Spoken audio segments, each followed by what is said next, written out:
जय श्री गणेश दोस्तों। हमारी आज की कहानी का नाम है उपहार। कहानी अच्छी लगे तो प्लीज़ चैनल को सब्सक्राइब कर लीजिएगा। अब शुरू करते हैं कहानी।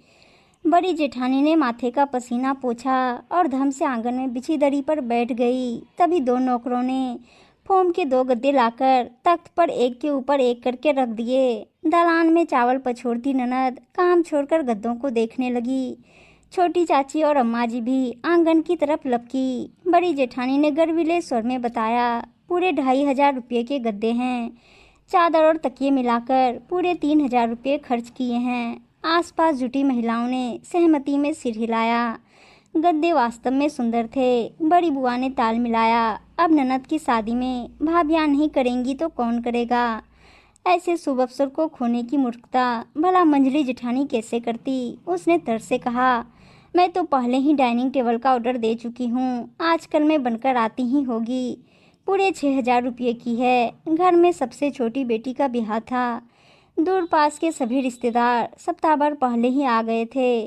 आजकल शादी ब्याह में ही सब एक दूसरे से मिल पाते हैं। सभी रिश्तेदारों ने पहले ही अपने अपने उपहारों की सूची बता दी थी ताकि दोहरे सामान खरीदने से बचा जा सके। शादी के घर में अक्सर रोज ही उपहारों की किस्म और उनके मूल्य पर चर्चा होती। ऐसे में कोमल का मुख उतर जाता और वह मन ही मन व्यथित होती। कोमल के तीनों जेठों का व्यापार था। उनकी बरेली शहर में साड़ियों की प्रतिष्ठित दुकानें थी। सभी अच्छा खा कमा रहे थे। उस घर में बस विवेक ही नौकरी में था। कोमल के मायके में भी सब नौकरी वाले थे, इसीलिए उसे सीमित वेतन में रहने का तरीका पता था। जब वह पति के साथ भोपाल रहने गई तो उसे कोई कष्ट न हुआ। छोटी ननद रिया का विवाह तय हुआ तो उसे बड़ी प्रसन्नता हुई, क्योंकि रिया का ससुराल उसी शहर में था जहां उसके बड़े भाई नियुक्त थे। कोमल पुलकित थी कि भाई के घर जाने पर वह ननद से भी मिल लिया करेगी। वैसे भी रिया से उसे बड़ा स्नेह था। जब वह ब्याह कर आई थी तो रिया ने उसे सगी बहन सा अपनातव दिया था। परिवार के तौर तरीकों से परिचित कराया और कदम कदम पर साथ दिया। शादी तय होने की खबर पाते ही वह हर महीने 500 रुपये घर खर्च से अलग निकाल कर रखने लगी। छोटी ननद के विवाह में कम से कम 10,000 रुपये तो देने ही चाहिए और अधिक हो सका तो वह भी करेगी। वेतन भोगी परिवार किसी एक माह में ही 10,000 रुपये अलग से खर्च कर नहीं सकता। बड़ी सूझबूझ के साथ कोमल हर महीने 500 रुपये एक डब्बे में निकाल कर रखने लगी। 1-2 महीने तो विवेक को कुछ पता न चला। फिर जानने पर उसने लापरवाही से कहा, कोमल तुम व्यर्थ ही परेशान हो रही हो। मेरे सभी भाई जानते हैं कि मेरा सीमित वेतन है। अम्मा और बाबूजी के पास भी काफ़ी पैसा है। विवाह अच्छी तरह निबट जाएगा। कोमल ने तुनक कर कहा, मैं कब कह रही हूँ कि हमारे पास 10,000 रुपये देने से ही रिया की डोली उठेगी, परंतु मैं उसकी भाभी हूँ, मुझे भी तो कुछ न कुछ उपहार देना चाहिए, जैसा तुम ठीक समझो। कहकर विवेक तटस्थ हो गए। कोमल को पति पर क्रोध भी आया कि कैसे लापरवाह हैं। बहन की शादी है और इन्हें कोई फिक्र ही नहीं। इनका क्या, देखना तो सब कुछ मुझे ही है। ये जो उपहार देंगे उससे मेरा भी तो मान बढ़ेगा, और अगर उपहार नहीं दिया तो मैं भी अपमानित होंगी। कोमल ने मन ही मन विचार किया और अपनी जमा पूंजी को गिनकर खुश रहने लगी। जैसा सोचा था वैसा ही हुआ। रिया के विवाह के 1 माह पहले ही उसके पास 10,000 रुपये जमा हो गए। उसका मन संतोष से भर उठा। उसने सहर्ष विवेक को अपनी बचत राशि दिखाई। दोनों बड़ी देर तक विवाह की योजना की कल्पना में खोए रहे। विवाह में जाने से पहले बच्चे के कपड़ों का भी प्रबंध करना था। कोमल पति के ऑफिस जाते ही नन्हे चंदू के झालरदार झबले सिलने बैठ जाती। इधर कई दिनों से चंदू दूध पीते ही उल्टी कर देता। पहले तो कोमल ने सोचा कि मौसम बदलने से बच्चा परेशान है, परंतु जब 3-4 दिन तक बुखार नहीं उतरा तो वह घबराकर बच्चे को डॉक्टर के पास ले गई। 2 दिन दवा देने पर भी जब बुखार नहीं उतरा तो डॉक्टर ने खून पेशाब की जांच कराने को कहा। जांच की रिपोर्ट आते ही सबके होश उड़ गए। बच्चा पीलिया से बुरी तरह पीड़ित था। बच्चे को तुरंत नर्सिंग होम में भर्ती करना पड़ा। 15 दिन में बच्चा तो ठीक होकर घर आ गया, परंतु तब तक साल भर में यत्न से बचाए गए 10,000 रुपये खत्म हो चुके थे। बच्चे के ठीक होने का संतोष एक तरफ था तो दूसरी ओर अगले महीने छोटी ननद के विवाह का आयोजन सामने खड़ा था। कोमल चिंता से पीली पड़ गई। एक दिन तो वह विवेक के सामने फूट फूट कर रोने लगी। विवेक ने उसे धीरज बंधाते हुए कहा, अपने परिवार को मैं जानता हूँ। अब बच्चा बीमार हो गया तो उसका इलाज तो करवाना ही था। पैसे इलाज में खर्च हो गए तो क्या हुआ? आज हमारे पास पैसा नहीं है तो शादी में नहीं देंगे, कल पैसा आने पर दे देंगे। कोमल ने माथा ठोक लिया, लेकिन शादी तो फिर नहीं होगी। शादी में तो एक बार ही देता है। किस किस को बताओगे कि तुम्हारे पास पैसा नहीं है? 10 साल से शहर में नौकरी कर रहे हैं। बहन की शादी के समय पर हाथ झाड़ लोगे तो लोग क्या कहेंगे? बहस का कोई अंत न था। कोमल की समझ में नहीं आ रहा था कि वह खाली हाथ ननद के विवाह में कैसे शामिल हो।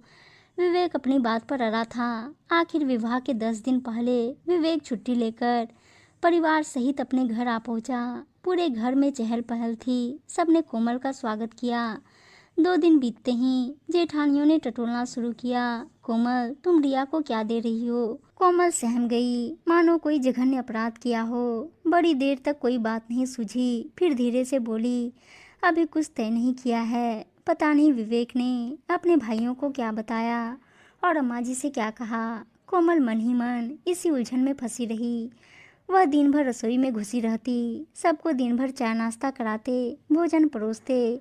उसे पल भर का भी कोई अवकाश न था, परंतु अधिक व्यस्त रहने पर भी उसे कोई न कोई सुना जाता कि वह कितने रुपये का कौन सा उपहार दे रही है।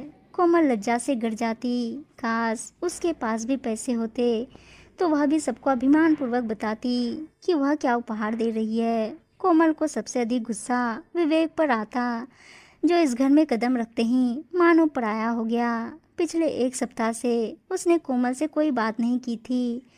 कोमल ने बार बार कोशिश भी की कि पति से कुछ समय के लिए एकांत में मिले तो उन्हें फिर समझाए कि कहीं से कुछ रुपए उधार लेकर ही कम से कम एक उपहार तो अवश्य ही दे दे। विवाह में आए 40-50 रिश्तेदारों के भरे पूरे परिवार में कोमल खुद को अत्यंत अकेली और असहाय महसूस करती। क्या सभी रिश्ते पैसों के तराजू पर ही तोले जाते हैं?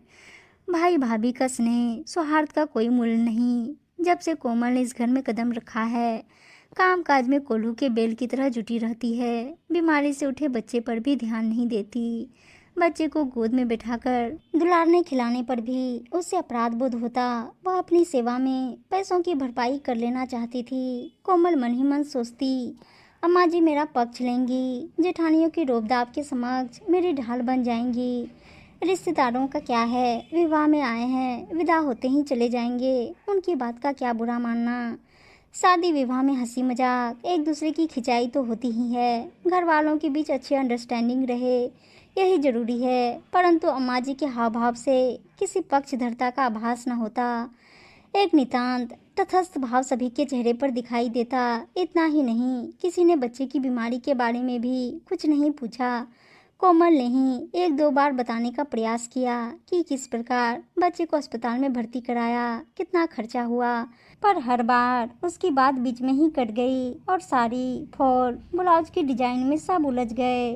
कोमल छुप गई। उसे लगने लगा जैसे वह किसी और के घर विवाह में आई है, जहाँ किसी को उसके निजी सुख दुख से कोई लेना देना नहीं है। उसकी व्यवस्था से किसी को सरोकार नहीं है। कोमल को कुछ न दे पाने का मलाल दिन रात खाए जाता। जेठानियों के लाए उपहार और उनकी कीमतों का वर्णन हृदय में फांस की तरह चुभता, पर वह किससे कहती अपने मन की व्यथा। दिन रात काम में जुटी रहने पर भी खुशी का एक भी बोल नहीं सुनाई पड़ता जो उसके घायल मन पर मरहम लगा पाता। शारीरिक भावनात्मक सौहार्द दोनों मिलकर भी धन की कमी की भरपाई में सहायक न हुए।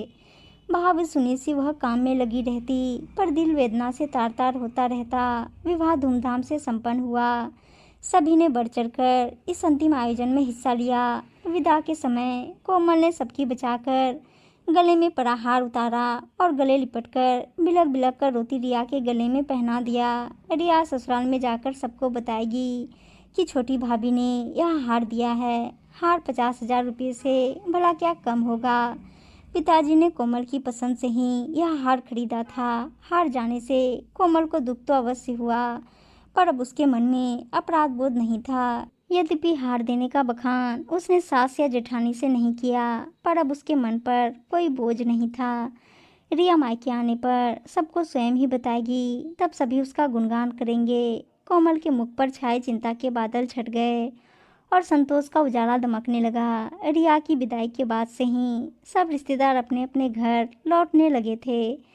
2 दिन रुककर विवेक भी कोमल को लेकर भोपाल लौट आए। कई बार कोमल ने विवेक को हार देने की बात बतानी चाहिए, पर हर बार वह यह सोचकर खामोश हो जाती कि उपहार देकर ढिंढोरा पीटने से क्या लाभ, जब अपनी मर्जी से दिया है, अपनी चीज़ दी है तो उसका बखान करके पति को क्यों लज्जित करना।